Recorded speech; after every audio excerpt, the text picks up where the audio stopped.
Alright, this is just literally a real quick video to show you location of where the power steering reservoir is.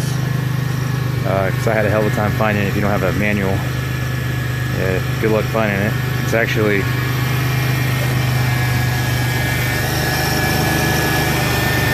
right there. So you got the cap off it right now. And you should really not do it with the car running like I am. You get your arm ripped off. Well, you gotta reach back here between these two pipes. And your cap will go down in there. So if you're wondering where the hell your power steering reservoir was for the fluid, can't find it.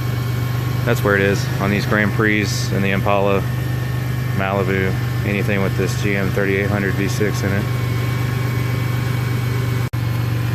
Say mine's leaking a little bit of fluid from the rack and pinion, so I gotta top it off every once in a while.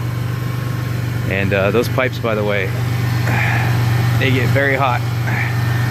So I'd really recommend doing this on a cold car, or you burn your arm on those pipes.